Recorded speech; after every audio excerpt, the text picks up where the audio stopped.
uruparim maturim gostavitim radha kundam girivaram maho radhika madhavasam prapto yasya pratita kripaya shri gurum tam natosmi Jai Vishnupad Srila Bhakti Sunda Govinda Dev Swami Maharaj Ki Jai. Good morning from a cloudy and overcast and drizzly West London morning. Heathrow morning. Today is the day of the Gundicha Marjan and the day before Jagannath Rath Yatra. Jagannath is taken from the main temple in Puri, towed down the main Grand Trunk Road of Puri to the Gundicha Marjana temple where he will spend a few days. And in preparation for this, a Leela described in the Chaitanya Charitamrita, an annual Leela was the cleansing of the Gundicha temple by Mahaprabhu himself and assisted by his associates. Mahaprabhu would personally lead the cleaning of the temple. So he would clean and he would be helped by all of his devotees. And as they would clean, they would do kirtan, sing and chant. And it is mentioned how Mahaprabhu was fastidious with his cleaning, that he would clean twice, first removing all the large objects, all the dust and the straw and the clutter, and then cleaning at a deeper level and then a deeper level again. So the temple was absolutely spotless by the end of the cleaning session. And so this cleaning pastime, cleansing of the temple, the Gundicha temple, at the opposite end of the Grand Trunk Road in Puri to the Puri temple itself, this cleansing is known as the Gundicha Marjana. So the temple's name is Gundicha. That is the name of the temple. And Marjana means to clean. The first verse of Shikshastika, Mahaprabhu's famous 8 verses. Shiksha Astika, the 8 verses of instruction. Cheto Darpana Marjanam. Marjana means to clean. Darpana is a mirror, and Cheto is consciousness. Cheto Darpana Marjanam, the cleansing of the mirror of your consciousness. Cheto Darpana Marjanam, Bhava Maha Davagni Nirvapanam, Shreya Kaidava Chandrika, Vitaranam Vidyavadu Jivanam. Anandam Buddhivadanam Pratiparam Punam Ritasvaranam Sarvatma Snapanam Param Vijayate Sri Krishna Sankirtanam. So, this is the general effect of Sri Krishna Sankirtan, is the cleansing of one's consciousness, of the contaminations that have been built up, time immemorial, birth after birth. And the cleansing of the Gundicha temple is symbolic of this same effect, the cleansing of one's consciousness, of contaminations, impurities that are existing, covering one's consciousness. Abhilas means a covering. The removal of those, not that it can happen all at once, but that it must happen eventually. Indeed, it must happen eventually in the life of all devotees. These coverings, abhilas, contaminations, are known as anarthas. And so the gradual removal of these impurities is known as arnata nivriti, the removal of the anarthas in one's consciousness. Arnartha nivriti. And this is listed by Rupa Goswami as stage number 4 on the 9-runged ladder of bhakti development. Shraddha, Sadhusanga, Bhajana Kriya, Anartha Nivriti. First you have faith, then you associate, then you begin the practice of sadhana, and after some time of sadhana practice, eventually there's a process of anartha-nivritti is completed. The heart is clean, the consciousness, the mind is clean. And then, once the mind is clean, what happens? You can be steady, nishta. Before the stage of anartha-nivritti, there is no steadiness, no consistency in your spiritual life. Why? How can you be steady when your consciousness contains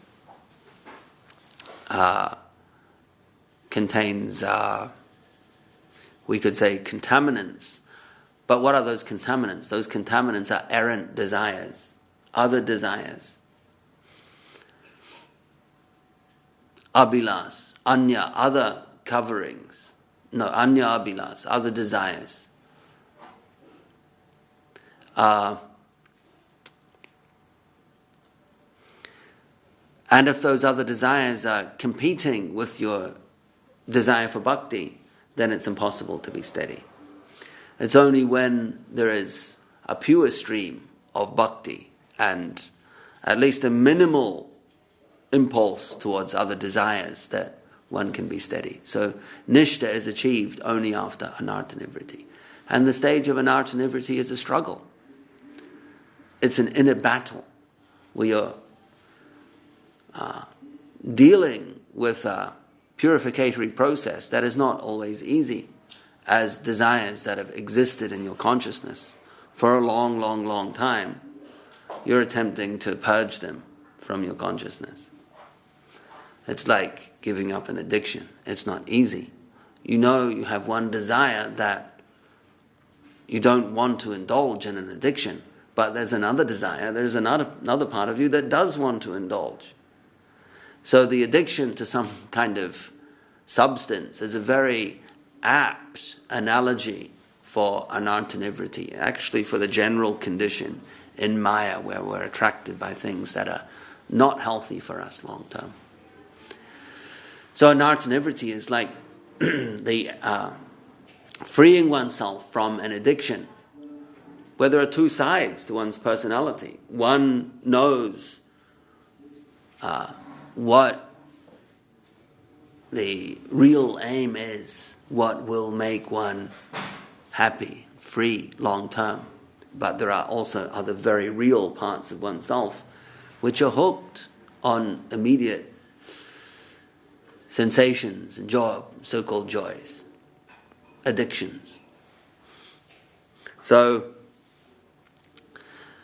how can one, say, be steadily free of the addiction if the desire for the addiction is still there? There's always the possibility of them not being able to consistently be free. There's constant relapse. So this is what happens in the stage of anartha-nivritti, before nishta.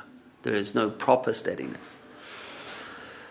And Bhaktivinoda Thakur, he lists various symptoms of what is not nishta, that is anishta.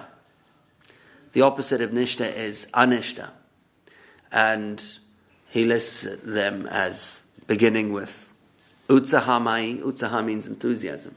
So there's a superficial enthusiasm in the beginning. Yeah, this is great. We love this Hare Krishna thing. But there's a superficial enthusiasm. It doesn't have longevity or solid basis. It lasts a little while and then it goes away. And then there is ganatarala, which means ups and downs.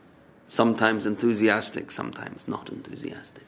Sometimes running along, sometimes sleeping. There's no consistency. Nishta means consistency. And then there is vyuddha something, which means indecision, not sure exactly how to go about it. Should I take this commitment? Should I do this service? Should I take this approach in my spiritual life? Should I not? Should I chant this many rounds? Should I not? What should I do exactly? There's indecision as to how to go about structuring one's spiritual life.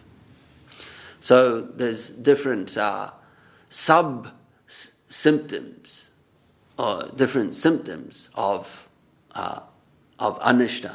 It's been sub-categorized by Bhaktivinoda Thakur. And then there's others such as inability to, there's 6 in total. There's an inability to keep one's vows.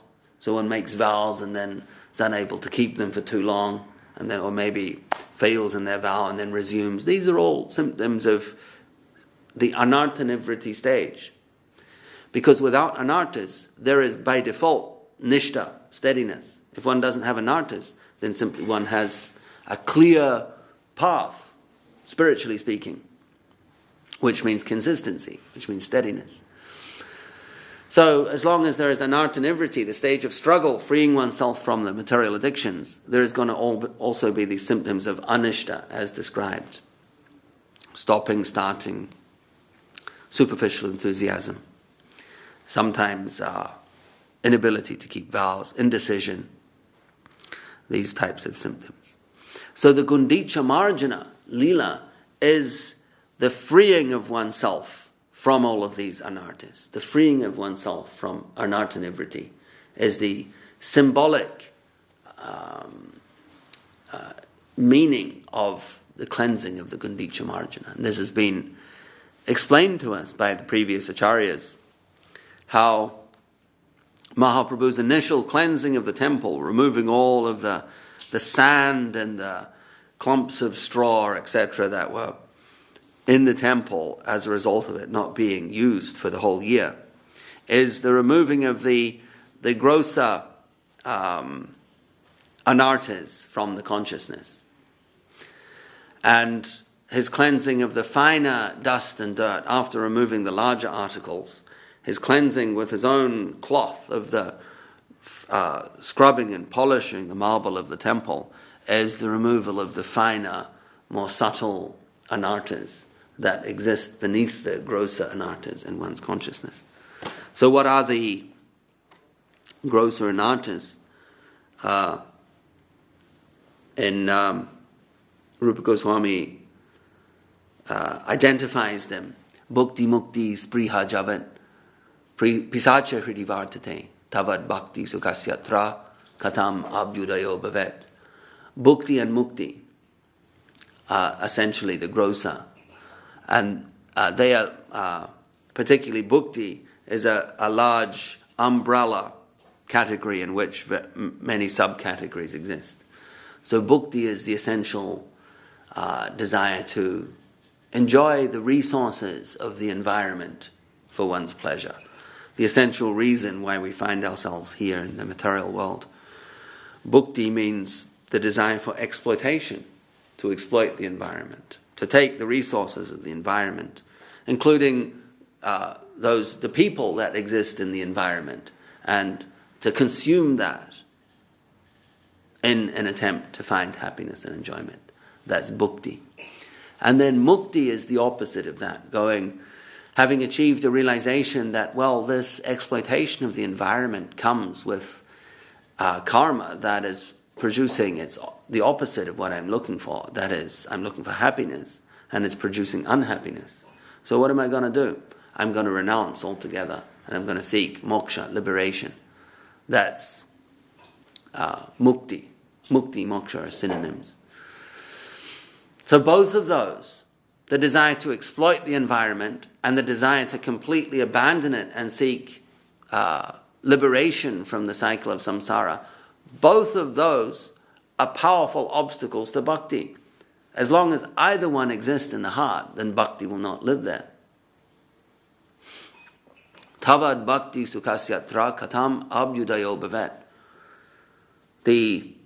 As Param Gurudev says, the noble lady of bhakti will not come and sit in your heart as long as there's two witches sitting there in the heart. Pisacha is a female witch, a female ghost, a pisacha. So, bhukti mukti spriha javat pisacha, this is Rupa Goswami has compared bhukti and mukti to two female witches that are living in the heart. The desires for material enjoyment and the desire for the opposite, the complete negation of all action and the release of one's atma from the maya and the merging of the consciousness, in other words, moksha or mukti. Both of those will kill your bhakti, or not kill your bhakti, but prevent bhakti from coming into your heart. Bhakti will not come as long as they're there. Interestingly, all of these, they are compared to females. So we have Bhukti, Mukti, and Bhakti. All of them are feminine in nature. But none of them can coexist. So Bhukti will not coexist with Mukti, and neither will coexist with Bhakti. Bhakti and Mukti cannot go together. Bhakti and Bhukti cannot go together. Bhukti and Mukti cannot go together. None of them can coexist with one another. But as long as either one is in the heart, which means as long as either one is in the heart, none of the others can come in. So Bhukti and Mukti cannot coexist in the heart. But as long as either one is there, Bhakti cannot be there. And if Bhakti is fully there, you will not have exploitation or desire for moksha either. So they're all mutually exclusive in terms of their occupation, the living in, dwelling in one's consciousness, in one's heart. So these are the large items that Mahaprabhu is symbolically cleaning out when he's removing the straw and sweeping, pushing out the sand that's built up on the temple floor of the Gundicha temple. Removing the bhukti and the mukti, the desires for bhukti and mukti. And then once the large clutter has been removed from the temple, Mahaprabhu cleans it in greater depth, removing the smaller items. And what are these smaller items? Saraswati Thakur says that they are what has been described by Mahaprabhu to Rupa Goswami in Rupa Shiksha, which is chapter 19 or so of Madhya Lila, and 19 perhaps. And he says that when you begin to practice sadhana bhakti, this is Mahaprabhu's instruction to Rupa Goswami, when you practice sadhana bhakti, that is Shravan, Kirtan, Smaran, Sevanam, Archanam, Vandanam, etc., then that is fuel for your bhakti lata bij, for the plant, for the creeper of devotion. But it is also potentially fuel for weeds that may sprout in that same garden which contains your bhakti lata. So inadvertently, as unintentionally, you're putting on the fertilizer and the water of Shravan and Kirtan, and your bhakti lata may be growing, but in competition are also growing noxious weeds. And they are feeding on the water and the fertilizer that should be going to your bhakti lata. So they're siphoning it off, and thus your bhakti lata is not growing at the rate and with the health that it should be.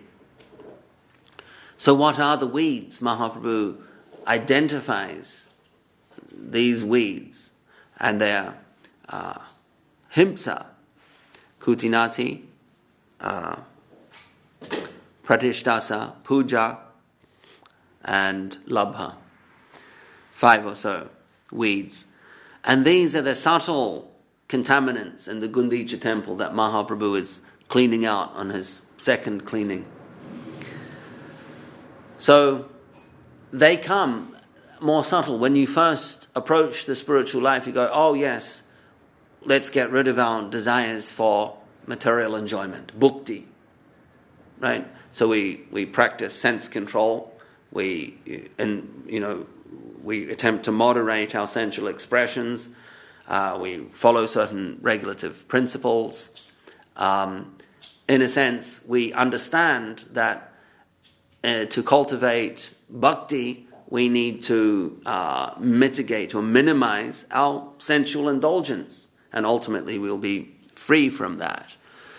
And we also do not cultivate an absolute denial of action in the world with the hope of seeking moksha. So this is pretty clear in the beginning stage. And to do this, we practice sadhana. And we think, okay, everything's hunky-dory. And that's okay. But the point being that Mahaprabhu is telling Rupa Goswami that sadhana itself can fuel a second set of subtle anarthas. And often we're not recognizing this, because they're weeds that are growing alongside the bhakti lata.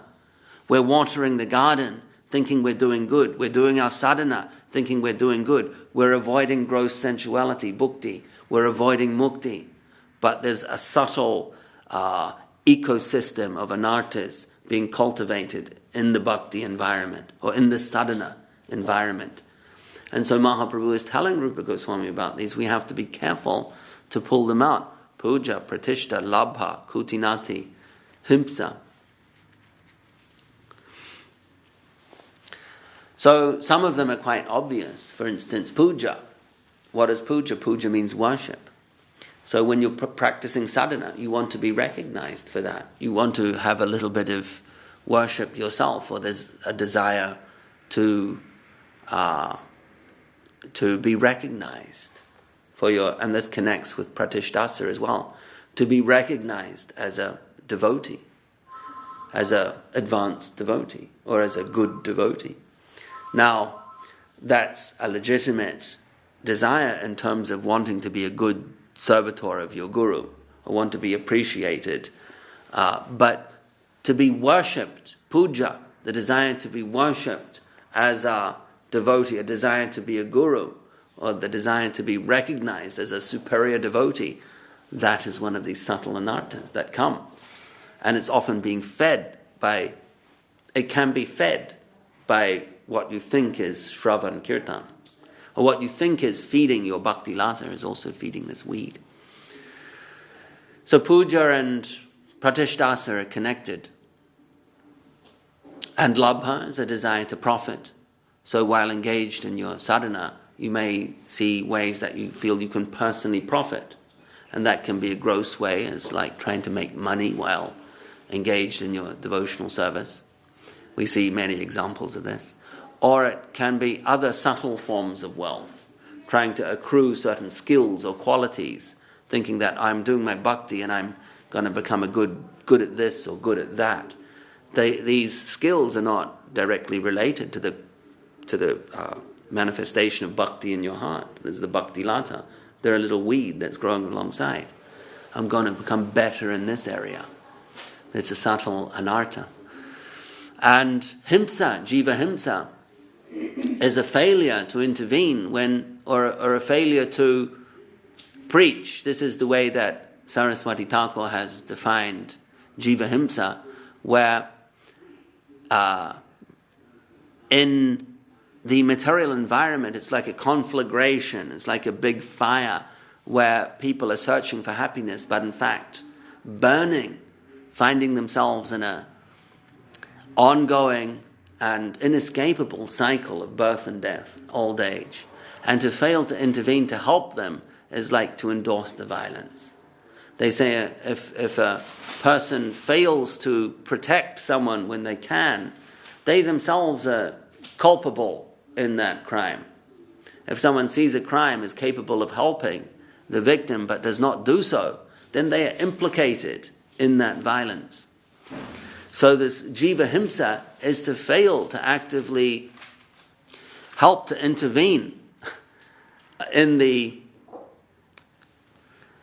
suffering of the jiva souls. And it can also be that when one engages in the sadhana process, there is a sense of discipline and austerity that comes into one's life. And if one becomes hard-hearted and violent towards others, not even necessarily physically violent, but psychologically violent towards others as a result, then that's a subtle anartha. That's also jiva himsa. Himsa means violence, giving pain to others. So all of these are a subtle second set of anarthas that are more difficult to identify than gross sensuality. But they are equally, just because they're subtle and more difficult to identify, doesn't mean that they're not capable of creating a serious disturbance to the health of your spiritual life. Does not mean that they're not capable of siphoning away the nutrition that is supposed to go to your bhakti lata. So when Mahaprabhu does a deeper second cleaning of the Gundicha Marjana, it's symbolic of him cleaning out this second layer, the second subtle layer of anarthas that can come, that can be concomitant to one's spiritual practices. And then the goal, after the cleaning, is to leave a pristine temple. Indeed, this is what happens every year. Literally, the Gundicha temple is left in a pristine state, ready for the arrival of Jagannath, Subhadra and Baladev the following day, which is tomorrow in Jagannath Puri. So literally, as we speak, the Gundicha Marjana temple in Jagannath Puri will be being cleaned in preparation for the Rath Yatra tomorrow and the arrival of the deities Jagannath, Subhadra, Baladev. And that pristine state is Shuddha Bhakti. Symbolically, that pristine state is a pure heart, free from both the gross anarthas and the subtle anarthas. Rupa Goswami has defined pure bhakti as anyabhilashita sunyam jnana karma dyanavritam anukulyena krishna anushilanam bhakti ruttama. So bhakti ruttama means, uttam means topmost. So bhakti ruttama, the topmost bhakti. Anya abhilas. Abhilas is a cover, so no covers. There's no covering of what? Jnana and karma. And again, this is the same as the verse. Bhukti mukti sprihajavat. So jnana is mukti, and karma is bhukti. So karma means action. So what is the action? The action that is designed to produce some pleasure, exploitative action, bhukti. And jnana, what is that? Knowledge of the negative result of your action. So then you stop acting and you seek moksha. So it's the same, it's bhukti mukti, just different words being used. Anyabhilashita sunyam, jnana karma dyanavritam,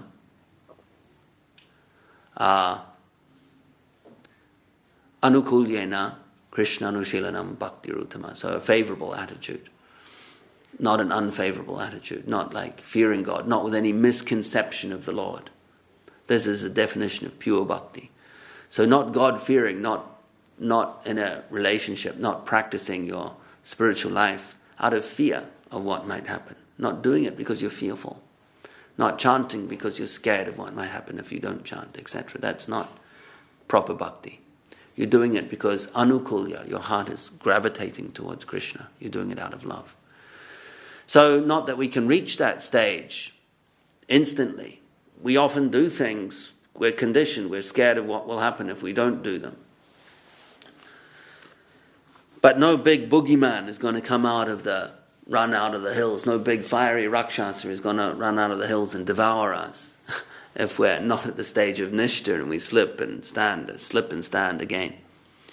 The point being that ultimately we have to come to a stage where our heart is captured by Krishna. And this is anukulya. Not where we're doing it out of any other motive. We're scared of what might happen, or we're scared of going to hell, or we're scared of bad karma, or we're scared of punishment from some deity or whatever. This is all needs to be removed from one's spiritual sphere. And ultimately it has to be anukulya, as Rupa Goswami has described. A favorable attitude where one is attracted to Krishna. They're doing it because they're attracted to do it. They want to do it. Bhakti, and so that is bhakti uttama. There's no desire for karma, bhukti, no desire for jnana, mukti, and it's all done out of natural attraction to Krishna, not out of a sense of obligation, or certainly not out of a sense of fear.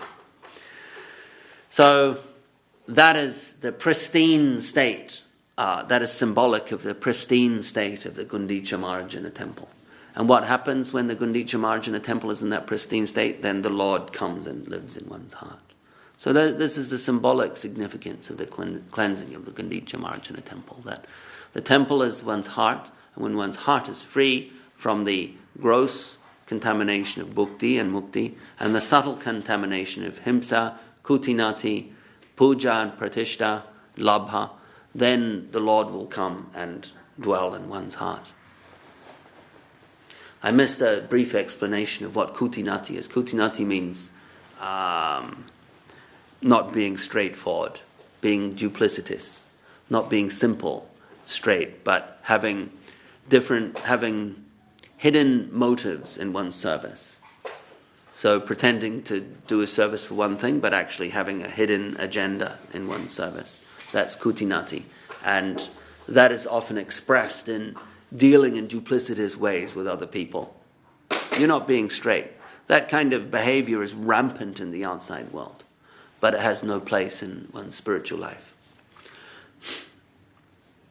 However, it may find a place. That's why it's been identified by Mahaprabhu. So all of these things are removed, and when they are removed, both the gross and the subtle anarthas, then the Lord can come, will come and live in one's heart, dwell in the heart. And ultimately, that is the real temple. The real temple is one's heart. We may have physical temples, but the purpose of the physical temple is to turn one's heart into a temple, to turn one's heart into a pure temple. Because if one's heart is not the temple, one may live in a physical temple, but it's of real little practical value. They're living in the temple for whatever reason, but the real reason of being in the temple is to make your heart into a temple. And Gurudev says in this regard, you may have so many things going on in your temple, but if your Gurudev is not there, then everything else becomes redundant, becomes ineffective. He says on your altar, at home for instance, you may have everyone there, but if your Guru is a person you have affinity for spiritually, who is a channel between you and the spiritual substance, if they are not there, then everything, your altar becomes ineffective, impotent. But conversely, if you have nothing on your altar except the Guru, then your altar is sufficient. So ultimately, the anarthas must be expunged from the heart, and one's Guru must be brought into the heart. If one wants to boil it right down to the crux of the issue, then the anarthas go and the Guru comes in. And we see this expressed. Shri Guru Charana Padma Kevala Bhakati Sadma, Shri Guru Charani Rati Se Uttamagati, and what is it, the other one? Sorry? That's from the same song. Guru Mukha Padma Vakya Chete Te Koriya Aikya. Yeah, make the instructions of the Guru one with one's consciousness. Chitte Te Koriya Aikya. Aikya. Guru Mukha Padma Vakya. Guru Mukha Padma Vakya means one's Padma Vakya, lotus speech. Padma Vakya, Guru Mukha, the lotus speech coming from Gurudev's mouth. Guru Mukha Padma Vakya, Chitte Te Koriya Aikya, make it one with your heart. So, I mean, these are just little examples of what is a well understood principle, that if one is able to exclusively align themselves with one's Guru, then all perfection in spiritual life is achieved. So bringing the Guru into one's heart is the prime factor. That's it's number one in the list of sadhana practices given by Rupa Goswami in Bhakti Rasamrita Sindhu. And it is given everywhere. I mean, it's axiomatic. There's no need to quote verses for people that understand this principle, which we all should. Tadvidi pranipatena pariprashnena. First of all, approach a guru and surrender, pranipat. And then ask questions, pariprashna, and do service, sevaya. Upadikshanti te jnana, jnaninas tatvadarshanaha. He's seen the truth, and because of that, he can help you to see the truth too. Very simple. But the Guru, how can devotion to the Guru again be there if there's all of these other desires, coverings, abhilas, contaminations? So the cleansing of the Gundicha Marjana is cleaning the heart and making it into a fit, clean environment in which one's Gurudev can come, sit down, take control of one's life. And without that, one may have so many other decorations, but without Gurudev in the heart, all of them are null and void. And we see there's a certain person may have so much sadachara, or so-called adhika. Sadachara is like good behavior, good etiquette. They may behave lotus, bhakti, kamal, or whatever. But unless they have the guru in their heart, we can see eventually that it all comes to nothing, unless they have strong fidelity. Guru mukha padma vakya chetete kariya aikya. Then it all derails after a while. So, to keep the guru in one's heart, the preparation of one's heart for the entry of one's guru into one's life is the inner meaning of the Gundicha Marjana. Gundicha Marjana Lila Rahasya, which means the secrets of the Gundicha Marjana pastime, the pastime of cleaning the temple. Those are the secrets. That is symbolic to cleaning one's heart and preparation to invite one's guru in. So that's some discussion of the Gundicha Marjana Lila today, and we of course take advantage of it by, the physical cleaning is one thing, but as one's doing their physical service or physical cleaning, whatever it is, then it's also symbolic of cleaning the consciousness and cleaning the heart, which is what it's all about. So let's read a couple of verses from Chaitanya Charitamrita, because we didn't get any done yesterday. Because we're talking about the Tirobhav of Gadadhar Pandit Goswami and Srila Bhakti Vinod Thakur. So we'll read literally 2 verses, and then we'll read some from Devotional Treasure Chest. Krishnara Vallabha Krishna Pranadana Tanhavinu Sukha Hetu Nahi Gopigana. Radha is the beloved consort of Krishna, and she is the wealth of his life. Without her, the gopis cannot give him pleasure. Kamsarir api samsara vasana badha shrinkalam radham adhaya hridaye tatyajja brajasundarahi. Lord Krishna, the enemy of Kamsa, left aside the other gopis during the rasa dance and took Srimati Radharani to his heart, for she is the helper of the Lord in realizing the essence of his desires. Purport in this verse from Gita Govinda, Jayadev Goswami describes Sri Krishna's leaving the Rasa Leela in search for Srimati Radharani.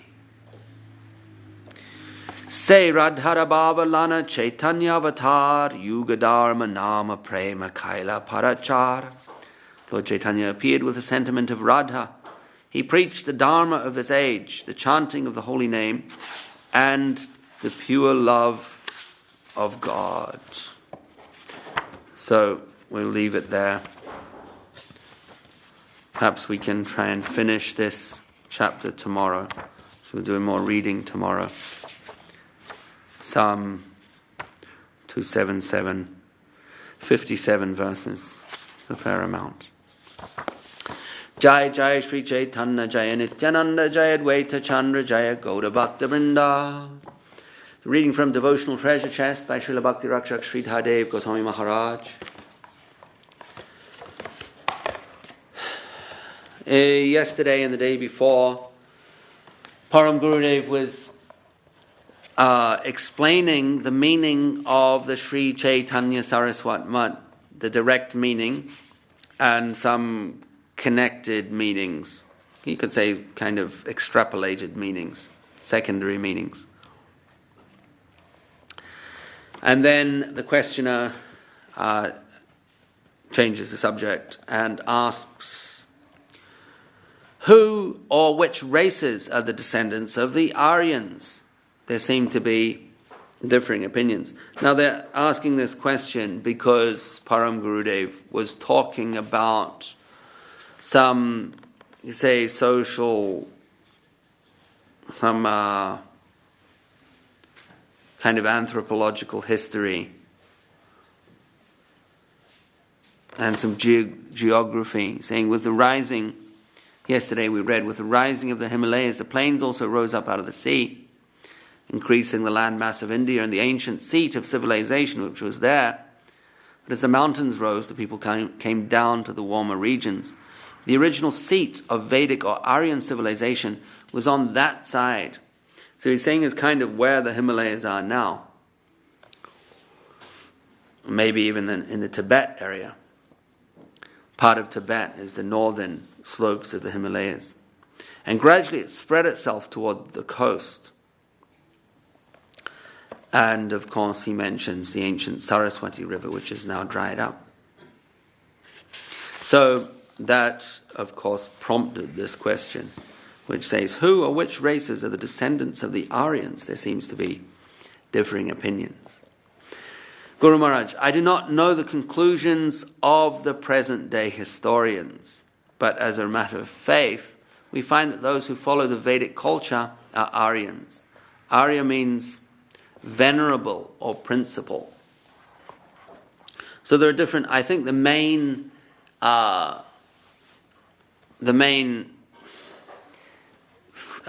position of historians, if it's social or what we would say, anthropological historians, is that the Aryans came from Central Asia, from the steppes of Central Asia, maybe around the Caspian Sea, and moved south and west and maybe east. And that is why you have an Indo-European language group. They say they settled in Iran. Yes, I mean, I don't know. There are some that dispute it and some that say that's where it happened, how it happened. And that there was an Aryan invasion into India, that the Aryans are not native to India as such. It may tie in with what Guru Maharaj is saying here, that the original home of the Aryans was somewhere in the Himalayas, or on that side. When he says on that side, maybe where the Himalayas are and north of the Himalayas. So that could tie in, or not at least disagree, with the idea of them moving from that place into where the Vedic culture was preserved, lower down in the current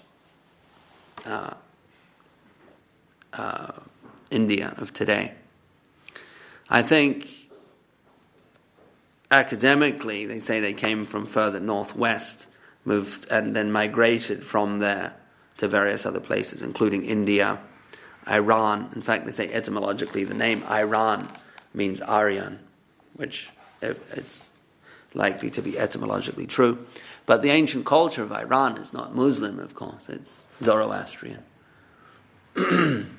Fire worship, which the Vedic sages were also fire worshippers. And I think Guru Maharaj will say here, I think this is the place where he talks about the name Caspian, the Caspian Sea, is linguistically derived, is etymologically connected to the sage Kasyapa, the Vedic sage, one of the Saptarishis, the 7 sages. 7 sages known and seen in the sky and the stars of the Big Dipper, the Saptarishis. Yeah, this is where he says that. Anyway, here in India there is a custom that the wife addressed as the husband as Arya Putra. Arya also means grand, those who are revered, those who hold the highest culture. At the beginning of creation, those who held the highest culture commanded such reverence from all. In the course of time, under different circumstances, perhaps they had to move to different places. Of course, it may be thought that they are somewhere near the Caspian Sea. Here we go. Kasyapa. Kasyapa is understood to be the father of the gods. Nearby, the rishis are mainly residing on the other side of the Himalayas. Nearby, the rishis are mainly residing on the other side of the Himalayas. Then, as I mentioned before, it is said that the Himalayas gradually rose up and formed some sort of partition. Some ended up on the other side, some on this side. That does not matter so much, as we are not concerned with the geography as with the culture. We have to make a comparative study of all available cultures and try to conceive their height. And wherever high culture may be found, we will accept that. It does not matter where it is found. And this is a very important point, because people can wrangle for a long time over, where is the geographical origin? Where is the geographical origin of the Vedic culture? It doesn't matter so much. It is the culture that matters. And that is, to try and find the geographical origin is trying to mundanize something that is of spiritual culture. It's the spirituality in something that gives it value, not the geographical location where it appears. Otherwise, the spiritual substance will immediately be confined to all the biases and prejudices that we have being in these material bodies belonging to a certain race, culture, gender, etc. So people can't appreciate it because they say, it's from India. What about this? So unless you're able to appreciate the culture, when Guru Maharaj says the culture means the spiritual substance in something, you will fail to actually benefit from that spiritual culture because you're blocked from appreciating it due to your biases, due to your race or your upbringing or whatever you identify with us in this given life, may block you from appreciating the spiritual substance simply because it's appearing in a location or in a culture that is not your own. It's a big problem. So to try and make too much of geographical location or the culture or the race of people in which the divine substance, in which God chooses to appear, it's not advisable at all. You appreciate it where it appears. You appreciate it for what it is, not the vessel through which it's descending, through which it appears. And that brings true harmony. Then other cultures can appreciate each other, can appreciate the divinity, the revelation that the Supreme has chosen to give to that particular culture at any given time or place. And a relative gradation of how the depth of the revelation can also be assessed. First you must appreciate it. First you must go beyond any material prejudices relating to body and race and geography, etc. Then you can appreciate it, then you can make a relative evaluation of just how profound that revelation is. So we see that the profundity of divine revelation has, at least recently, been cultured in India. Not that it's not found elsewhere, not that there's no Christian saints, not that there's no Sufi saints or Zoroastrian saints, but understand that the depth of spiritual beauty has happened to come through, or at least in India, is currently being preserved, or previously being preserved and cultured in India. The same principle applies in other areas. For instance, Brahmana, or where Vaishnavas may appear, the family and the culture of a Vaishnava is not, or the Vaishnav being born is not, it's not that they have to be born in a high Brahmin birth. Vaishnav can be born anywhere. The descent or the bhakti is apratihata, which means it's not confined to any of the laws of physics or any other considerations of the material environment. And thus devotees can be born anywhere, in lower class families and poor families and rich families. To showing that bhakti is supreme. It doesn't have to obey social considerations, socio-cultural norms, considerations. Nothing of this world has any influence over how bhakti operates. Cannot check it in any way. Bhakti is independent, svatantra. Bhakti is of Krishna, and Krishna is always independent, svatantra. All right. Any comments? Questions? Just appreciation. Jai Srila Bhakti Rakshak Sri Thadev Goswami Maharaj Ki Jai, Srila Bhakti Sundar Govinda Dev Goswami Maharaj Ki Jai, Sri Gundicha Marjana Leela Smaranam and remembrance and practice Ki Jai.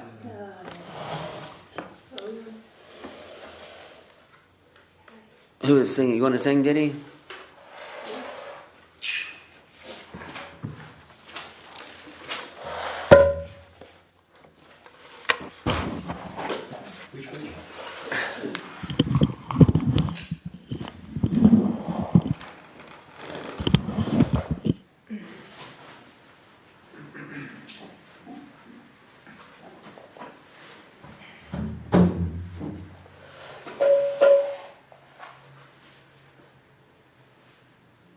Yeah, if you want.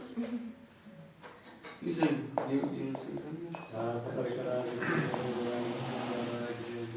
Yeah.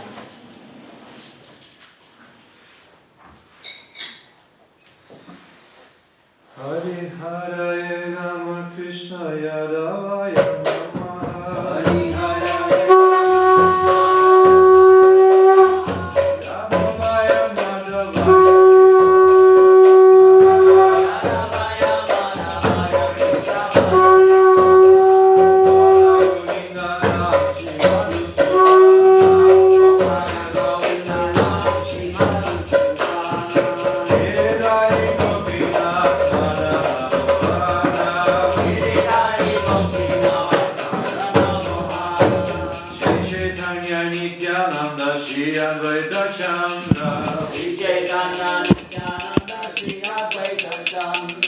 Radhadhara Shiva Sadi Gaura Bhakta Vrinda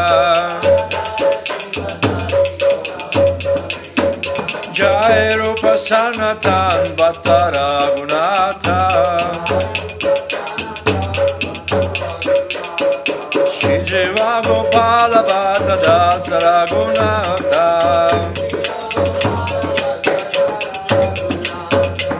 Joy Gosai Kori Charana Vandana Kavaita Vignana Sadista Purana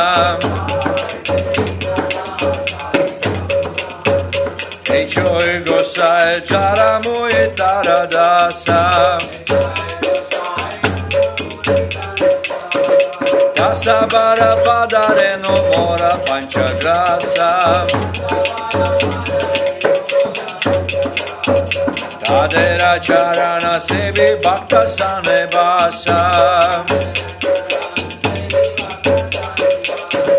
Janame Janama Mora E Abhilasa Echoy Gosai Jabe Braja Kola Basa Radha Krishna Nitya Lila Korila Prakasha Ananta Bola Hari Braja Vrindavana Shri Guru Vaishnava Pade Maya Mana Shri Guru Vaishnava Pada Padma Kori Asha Nama Sankirtana Koi Narottama Dasa Hare Krishna Krishna Krishna Hare Hare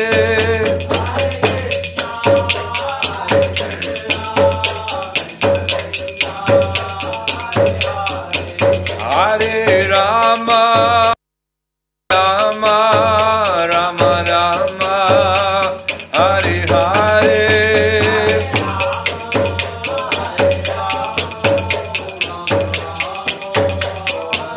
Nitai Gaura Haribo Haribo Haribo Nitai Gaura Haribo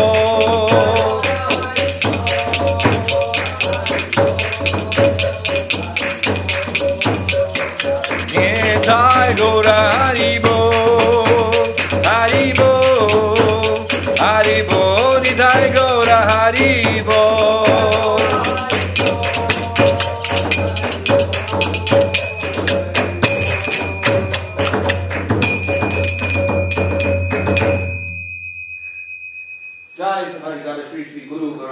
Radha Ki Jai Ki Jai Jai Vishnu Bhaj Bhakti Santa Govinda Swami Maharaj Ki Jai Jai Vishnu Bhaj Bhakti Rakha Sri Dhade Swami Maharaj Ki Jai Jai Vishnu Bhaj Bhagavan Shri Bhakti Siddhanta Saraswati Thakur Prabhupada Ki Jai Jai Guru Guru Var Ki Jai Namaskar Shri Bhadras Thakur Ki Jai Swami Very Bhai Vishvaranya Shri A.C. Bhakti Vedanta Swami Maharaj Prabhupada Ki Jai Swami Very Vaishnava Mandala Ki Jai Swami Very Bhakti Vrinda Ki Jai Shri Chaitanya Saraswat Mat Ki Jai Shri Kundicha Marjana Lila Ki Jai Shri Harinam Sankirtan Ki Jai Jai Ho Prabhan Hari Hari Ho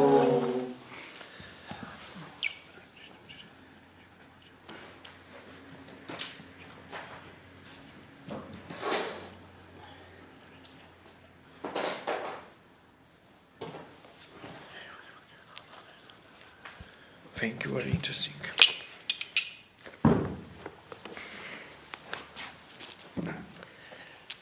You review for me this the second set of hidden anartha. Oh yeah, good.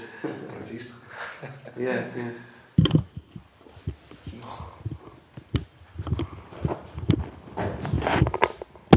It's very difficult.